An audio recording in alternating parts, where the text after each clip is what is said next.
Sebelum dimulai, bagi yang belum lihat alur cerita Sword Art Online dari season 1 hingga yang paling baru, silahkan bisa cek di channel ini terlebih dahulu ya. Supaya nantinya kalian tuh nggak bingung saya lagi ngomongin apa sama lagi ngebahas apa. Dan bagi yang udah lihat, mari kita langsung aja menuju ke alur ceritanya. Sword Art Online Alicization menceritakan tentang dunia underworld dan terciptanya Artificial Intelligence atau AI yang berbasis jiwa manusia. Pada tahun 2006, Kirito melakukan dive-in ke dalam dunia virtual yang bernama Underworld. Atau jika dalam bahasa Indonesia, kata Underworld ini memiliki sebuah arti yakni dunia bawah. Pada dunia itu kurang lebih memiliki mekanisme yang sama seperti game RPG open world atau game MMORPG pada umumnya. Ya kurang lebih kayak game Sword Art Online lah. Pada Underworld, Kirito memiliki teman atau lebih tepatnya seorang sahabat yang bernama Alice dan juga Yujo. Yujo ini memiliki tugas suci untuk menebang sebuah pohon yang bernama Gigas Cegar atau yang lebih dikenal sebagai pohon iblis. Lah, kenapa kok disebut sebagai pohon iblis? Karena meskipun ditebang selama beratus-ratus tahun lamanya, pohon itu tuh nggak kunjung tumbang-tumbang. Selanjutnya ada karakter yang bernama Alice, si gadis kecil mungil yang memiliki tugas suci untuk mempelajari dan mengembangkan sebuah teknik suci yang ada pada dunia Underworld. Sedangkan Kirito di sini tidak memiliki tugas suci ya, namun meskipun begitu, Kirito selalu membantu Yujo untuk menebang pohon Gigas Cegar atau yang lebih dikenal sebagai pohon iblis. Jadi pada suatu hari ketika Yujo dan juga Kirito sedang menebang pohon bersama, terdapat gadis kecil yang menghampiri mereka berdua untuk memberikan sebuah jatah makanan untuk makan siang. Yap, gadis ini adalah Alice. Namun sayang, ketika musim panas tiba, seluruh makanan yang dibuat akan cepat basi dikarenakan memiliki daya tahan yang sangat rendah. Jadi seluruh benda yang ada di Underworld itu memiliki daya tahan atau lebih tepatnya adalah sebuah nyawa. Jadi ketika suatu makanan itu dihidangkan, maka ia harus segera dihabiskan. Jika tidak, maka makanan itu akan menjadi basi dan tidak bisa dimakan kembali atau rasanya tuh jadi nggak enak. Karena Kirito tidak ingin makan secara cepat dan ingin menikmati makanan yang dibuat oleh Alice lebih lama lagi, di sini Kirito memikirkan cara agar makanan yang dibuat oleh Alice memiliki daya tahan yang cukup besar, ya supaya bisa dinikmatin lah. Hingga pada akhirnya Kirito menemukan sebuah solusi yakni untuk membungkus makanan itu dengan sebuah es batu. Mengingat jika suatu makanan dalam keadaan dingin, maka daya tahannya tuh akan terjaga dan tidak cepat berkurang, ya nggak cepat basi lah. Namun sayang, di dalam desa yang ditempati oleh mereka bertiga saat ini, tidak terdapat seseorang yang berjualan es batu. Berbicara mengenai es batu, tiba-tiba Kirito mengingat sebuah kisah tentang pahlawan yang bernama Berkuli. Intinya pahlawan yang bernama Berkuli ini berjelajah menuruti sungai hingga pada akhirnya dirinya sampai ke sebuah gua di perbatasan yang terletak pada suatu pegunungan. Pada gua tersebut terdapat seekor naga raksasa, harta berupa emas, pedang legenda, dan juga sebuah es batu yang bergantungan di atap gua. Dan kebetulan lokasi gua itu tidak jauh dari desa yang mereka tinggali saat ini, sehingga membuat Kirito berpikir untuk mencari es batu pada gua tersebut.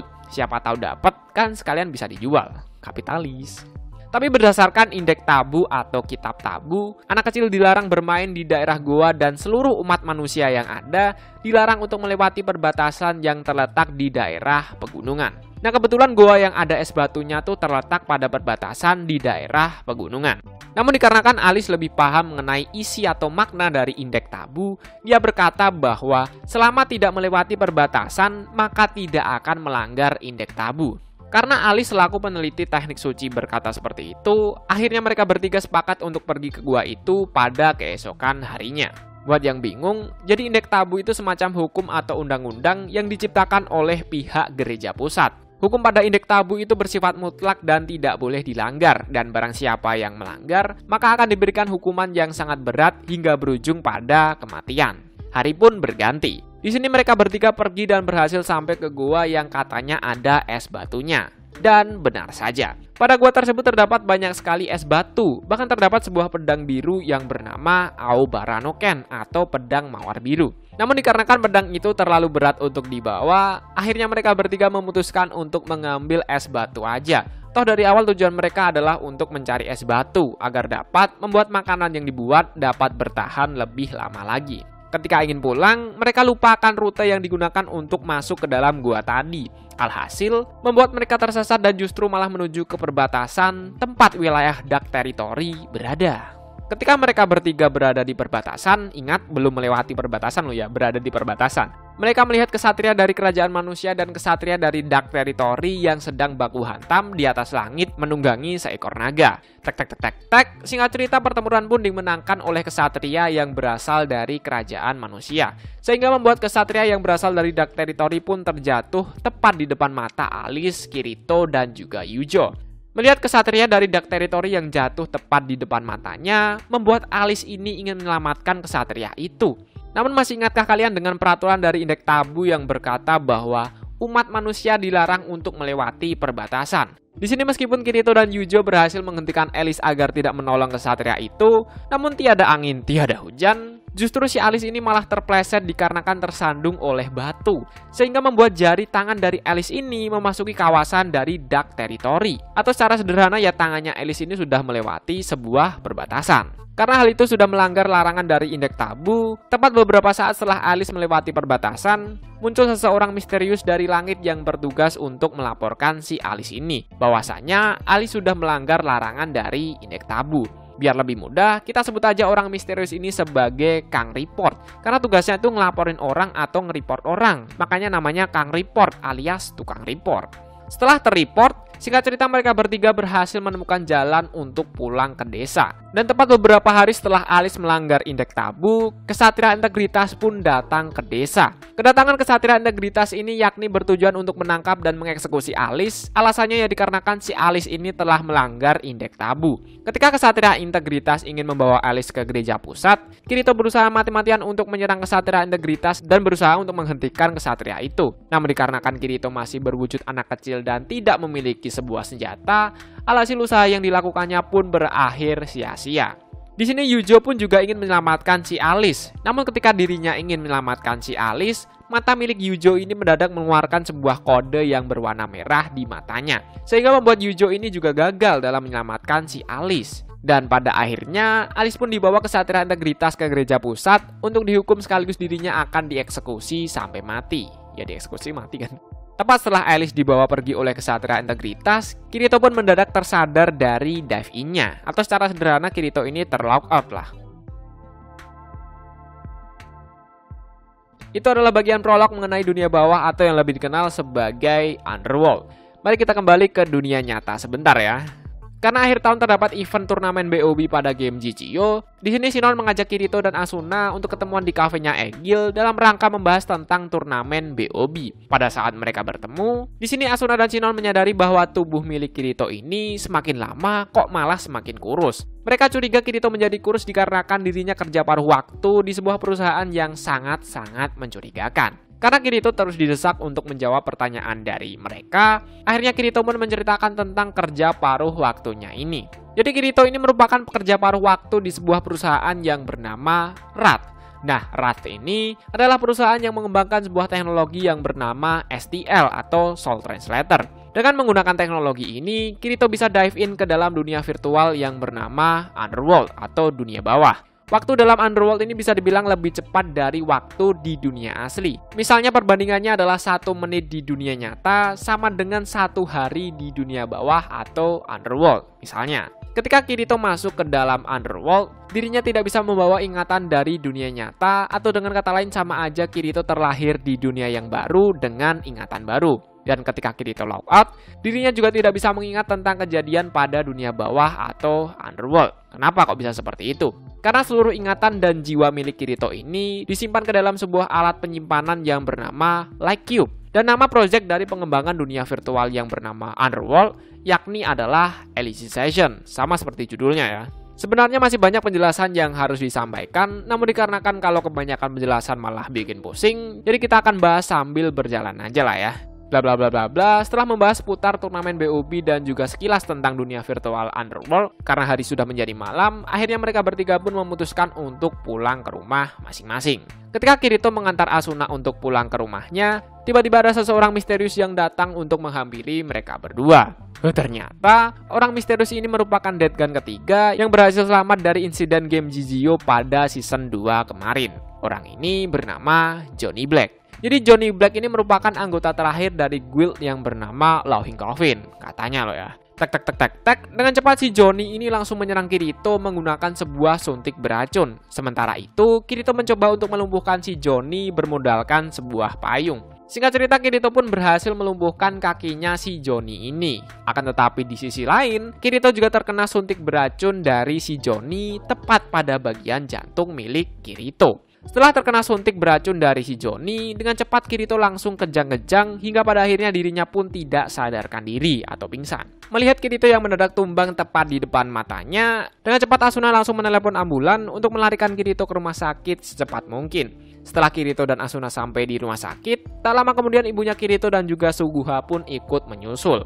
Tek tek tek tek tek, operasi pengecekan tubuhnya Kirito pun selesai. Di sini dokter bilang kepada ibunya Kirito bahwa Kirito saat ini sedang berada pada kondisi yang sangat parah. Dan meskipun nantinya Kirito berhasil diselamatkan, tidak ada jaminan bahwa Kirito akan kembali seperti sedia kala. Kemungkinan terburuknya adalah Kirito bisa tetap hidup, namun kesadarannya akan menghilang untuk selamanya. Ya sebenarnya sama aja mati sih.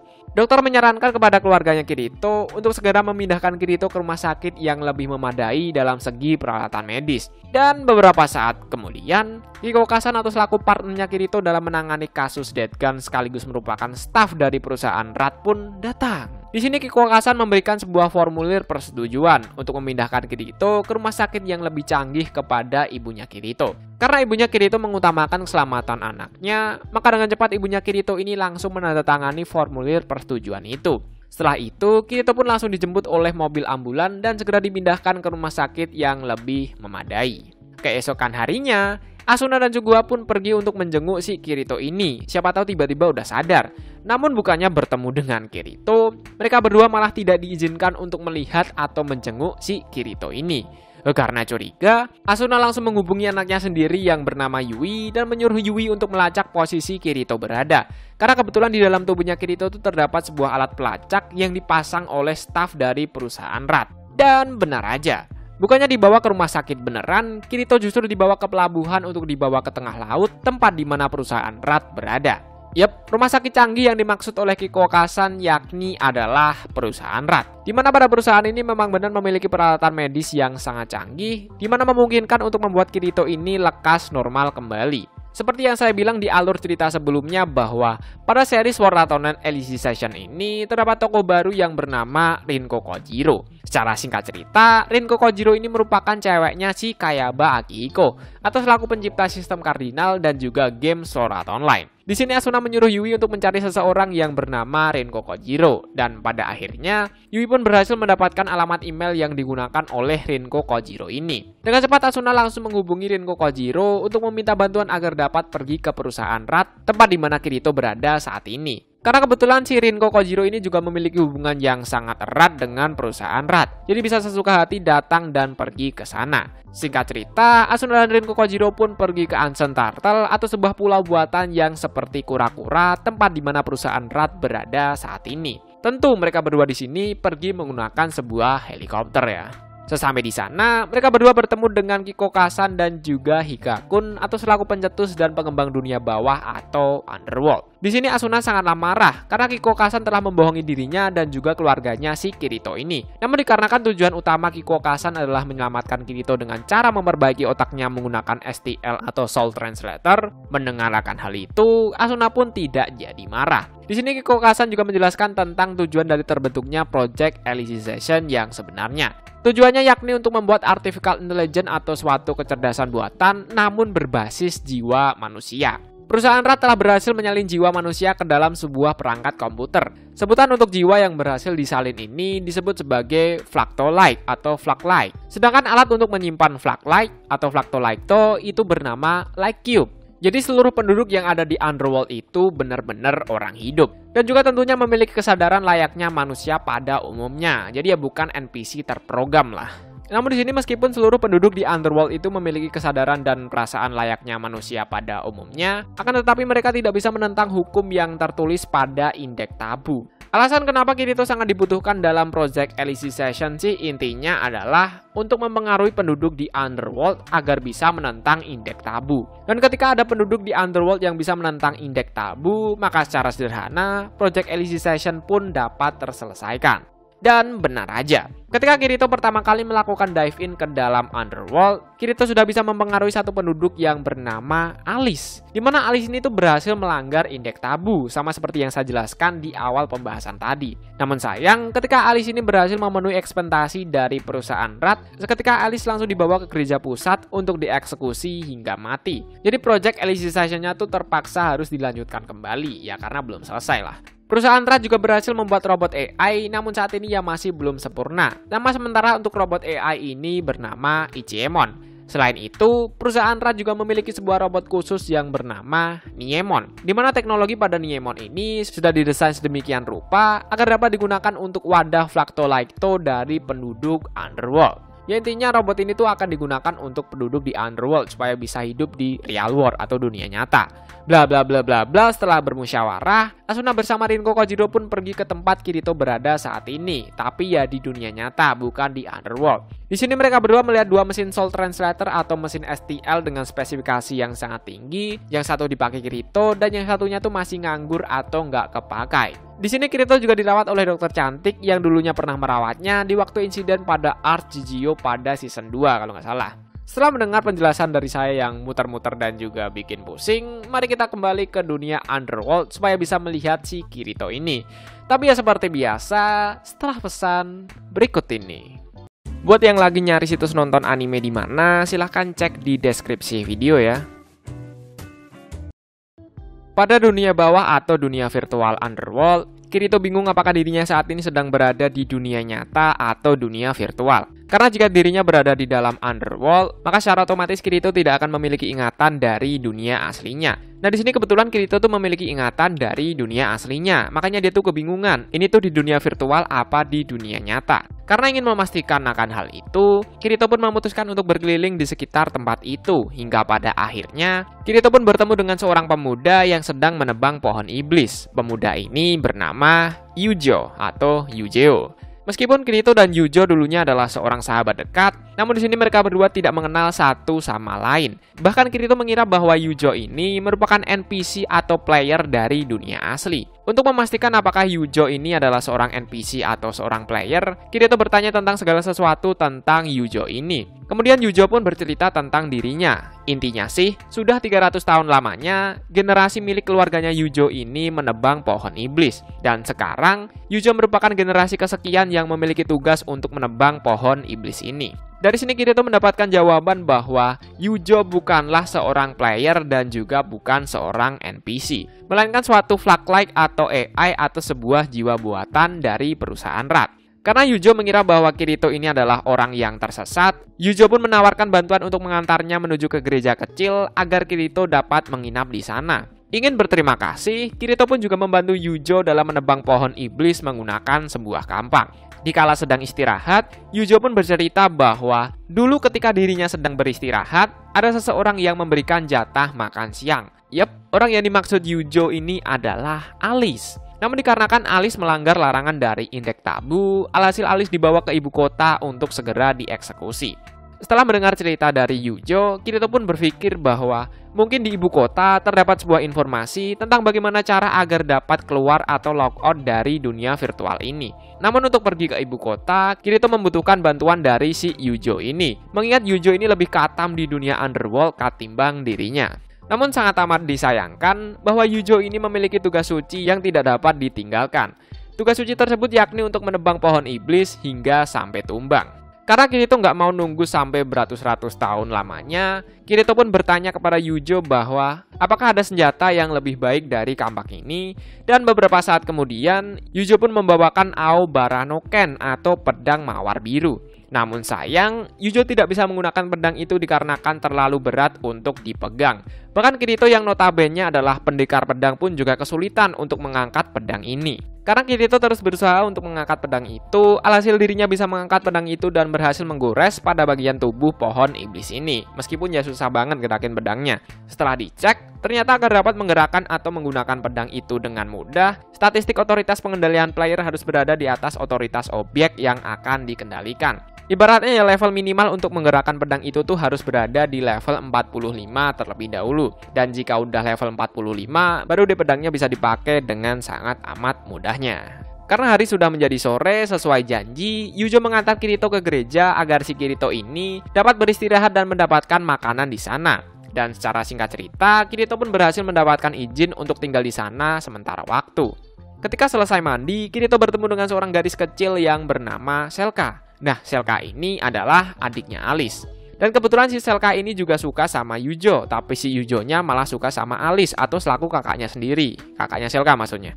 Karena Kirito mengetahui sedikit cerita tentang kakaknya atau Alice dari si Yujo, Kirito pun bercerita tentang Alice kepada Selka. Bla bla bla bla bla, karena hari sudah menjadi malam, sudah saatnya mereka untuk tidur di kamar masing-masing tentunya. Setelah Selka mendengar cerita dari Kirito bahwa Alice dibawa ke gereja pusat dikarenakan melanggar indeks tabu dengan cara pergi ke perbatasan atau melewati perbatasan. Keesokan harinya, Selka pun juga pergi ke perbatasan supaya bisa melanggar indeks tabu sama seperti kakaknya. Ya mungkin di dalam pikirnya jika dirinya melanggar indeks tabu sama seperti kakaknya, si Yujo ini bakal jadi suka sama Selka karena telah melanggar indeks tabu sama seperti kakaknya. Mengetahui akan hal itu, dengan cepat Kirito dan Yujo langsung pergi ke perbatasan untuk menyusul si Selka ini. Sesampai di sana, terdapat banyak sekali goblin yang sedang berpatroli. Dan ternyata, Selka saat ini sedang disekap oleh para goblin itu cuy. Melihat hal ini, jadi keinget sama anime yang berjudul Goblin Slayer. Menggunakan pedang yang ada di sekitar tempat itu, Kirito dan Yujo pun pergi untuk melawan goblin itu demi menyelamatkan si Selka ini. Namun sayang, ketika Kirito hendak ditebas oleh goblin raksasa, dengan cepat si Yujo ini langsung berada di depan Kirito untuk menerima tebasan pedang dari goblin itu. Hal ini mengakibatkan perut dari si Yujo ini terbelah, dan ketika Yujo berada pada kondisi sekarat, secara tiba-tiba dirinya mengingat tentang kenangan di masa lalu bersama Alice dan juga Kirito. Yujo mengingat bahwa mereka bertiga atau si Alice, Kirito, dan Yujo lahir di hari yang sama dan berjanji akan mati di hari yang sama juga. Mendengar akan hal itu, tiba-tiba si Kirito ini juga berhasil mengingat kenangan di masa lalu tentang Yujo, dirinya, dan juga Alice. Mengetahui Yujo yang sangat sekarat, dengan cepat Kirito langsung mengeluarkan seluruh kemampuan pedangnya untuk melawan si goblin raksasa itu. Tek, secara singkat cerita, pemimpin dari para goblin ini berhasil dikalahkan oleh Kirito. Sehingga membuat para goblin yang tersisa atau pasukannya lari ketakutan karena pemimpin mereka tuh berhasil dimusnahkan. Melihat Yujo yang sebentar lagi akan mati, dengan cepat Kirito langsung melepaskan Selka yang sedang disekap dengan harapan Selka dapat menyembuhkan luka dari si Yujo ini. Mengingat Selka juga ditugaskan untuk meneliti sebuah teknik suci sama seperti kakaknya yang bernama Alice. Selka bilang kepada Kirito bahwa ada satu cara untuk menyelamatkan si Yujo ini.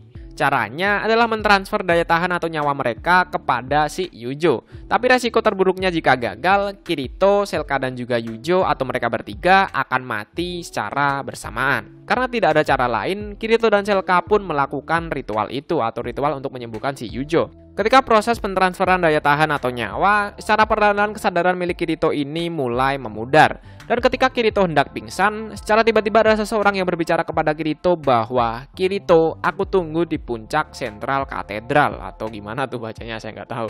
Yup, gadis ini adalah Alice, namun Alice versi kecil dan juga versi arwahnya. Setelah mendengar suara itu, beberapa saat kemudian Kirito pun pingsan. Hari pun berganti. Seperti biasa di sini Yujo bertugas untuk menebang pohon iblis, tentunya juga dibantu oleh Kirito.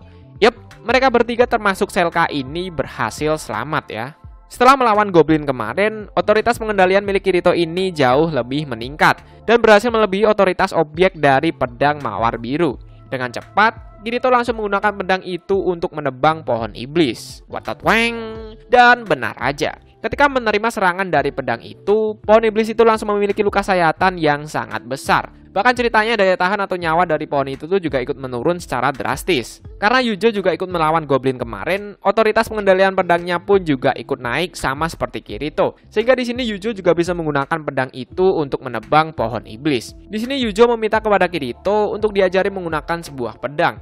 Karena dirinya ingin menjadi kesatria integritas dan ingin pergi ke ibu kota untuk menyelamatkan si Alice atau teman masa kecilnya. Karena hingga saat ini Yujo percaya bahwa si Alice atau teman masa kecilnya tuh masih hidup dan belum mati. Sambil menebang pohon menggunakan pedang, Kirito pun secara perlahan mengajarkan si Yujo ini tentang bagaimana cara menggunakan pedang. Hingga pada akhirnya, pohon iblis itu berhasil ditumbangkan oleh Yujo menggunakan pedang mawar biru. Tentu hal ini juga dibantu sama Kirito loh ya. Karena tugas suci untuk menebang pohon telah selesai, Yujo harus memilih sebuah tugas suci yang akan dilakukan selanjutnya. Di sini Yujo memutuskan untuk mengambil sebuah tugas suci, yakni sebagai pendekar pedang. Sekaligus dirinya juga ingin menjadi kesatria integritas di ibu kota demi membawa Alice kembali ke desa. Sebelum Kirito dan Yujo pergi ke ibu kota, di sini Kirito dibekali oleh penduduk desa, yakni sebuah batang dari pohon iblis, atau lebih tepatnya sebuah pohon yang bernama Gigas Cegar. Di mana batang dari pohon ini dapat digunakan sebagai material untuk membuat sebuah pedang. Keesokan harinya, mereka pun pergi ke ibu kota untuk belajar menggunakan pedang serta mengejar cita-cita untuk menjadi kesatria integritas di ibu kota.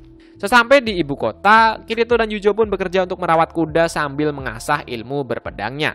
Hingga pada akhirnya mereka memenangkan sebuah kompetisi pedang dan berhasil masuk ke dalam sekolahan yang jurusannya tuh tentang ilmu pepedangan. Karena memiliki sebuah teknik berpedang yang sangat unik, di sini Kirito dan juga Yujo diangkat menjadi seorang abdi atau bawahannya seorang kakak kelas dari kaum bangsawan atau kaum elit. Kakak kelasnya Kirito ini bernama Lina Senpai, sedangkan kakak kelasnya Yujo ini adalah Gulguroso. Karena agak-agak penting, jadi kita skip aja dan ambil poin pentingnya aja. Ya intinya sih selama 1 tahun, Kirito berhasil membuat pedang dari pohon iblis yang bernama Gigas Cegar. Pedang ini bisa dibilang sangatlah overpower lah. Setelah berhasil membuat pedang, Kirito ini melawan kakak kelasnya yang dimana kakak kelasnya ini menempati posisi pertama karena kekuatannya tuh sangatlah overpower. Dan secara singkat, pertandingannya pun hasilnya adalah seri. 1 tahun pun telah berlalu. Karena kakak kelasnya Kirito dan juga Yujo ini sudah lulus, di sini Kirito dan juga Yujo berhasil menjadi siswa elit, bahkan ceritanya juga memiliki seorang abdinya sendiri. Kedua abdi ini bernama Tise dan juga Ronie. Karena bisa dibilang bahwa Yujo dan juga Kirito ini dipandang sebagai siswa elit yang sangat kuat, terdapat 2 orang dari kaum bangsawan yang iri dengan Kirito dan juga si Yujo ini. Si tukang iri ini bernama Humbert dan juga Rayos. Intinya kedua orang ini tuh sangatlah brengsek kepada Kirito dan juga Yujo. Ya usil dan sering gangguin lah, mentang-mentang dari kaum bangsawan. Karena sebal, di sini Yujo ngebait salah satu dari mereka sehingga membuat mereka tuh terpancing atau terbait. Karena terbait, si Humbert ini tiba-tiba nantang baku hantam sama si Yujo dan dengan senang hati tentunya Yujo pun menerima tantangan itu.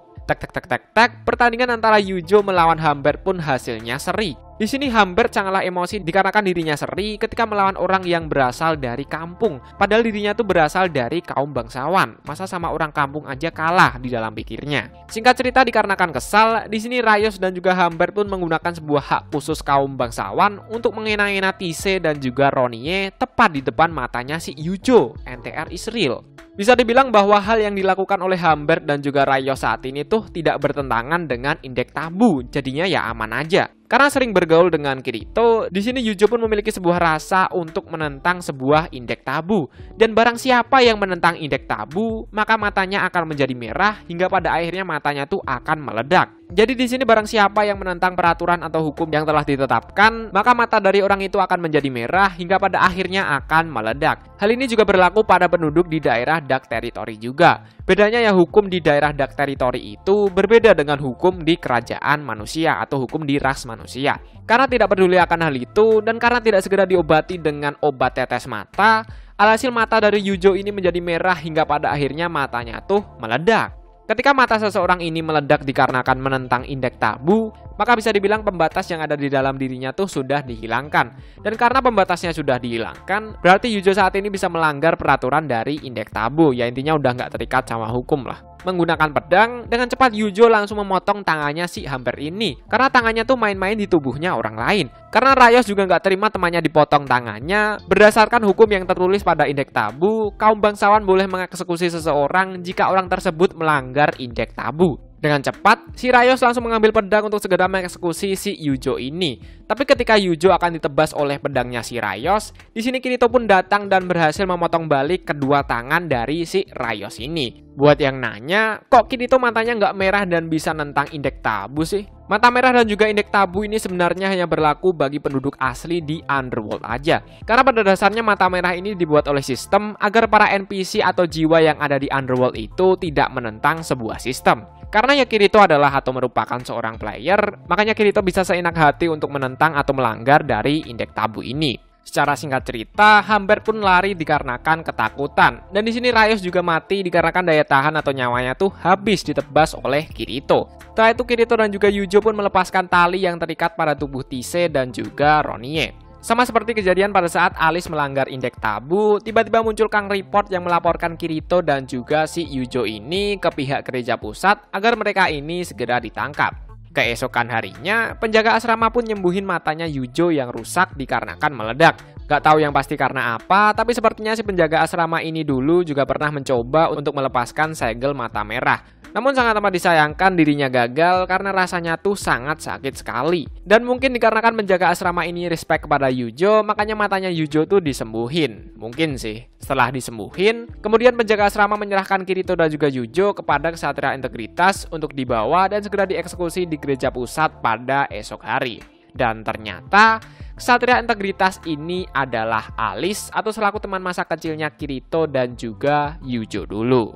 Wayalah. Namun sangat amat disayangkan, si Alice ini ternyata udah hilang ingatannya atau ingatannya tuh telah dimanipulasi. Akibat dari itu Alice tidak mengenali si Yujo dan juga Kirito ini. Ketika Kirito dan juga Yujo akan dibawa pergi oleh Alice menggunakan naga, di sini Tise dan juga Ronie membawakan pedang mereka berdua. Namun pedangnya yang gak dikasih ke Kirito sama Yujonya langsung loh ya. Pedang ini dititipin atau dibawa oleh Alice. Dan Kirito, Yujo dan juga Alice pun pergi ke gereja pusat atau ke Central Katedral, itulah. Sesampai di gereja pusat, Kirito dan juga Yujo pun dimasukkan ke dalam sel tahanan. Di sini Kirito dan juga Yujo merenung dan memastikan bahwa Alice yang bersama mereka tadi adalah Alice selaku teman masa kecil mereka dulu. Yujo berspekulasi bahwa ingatan dari Alice ini telah dimanipulasi atau direset sama seseorang, sehingga dirinya lupa akan kehidupan tentang masa lalunya.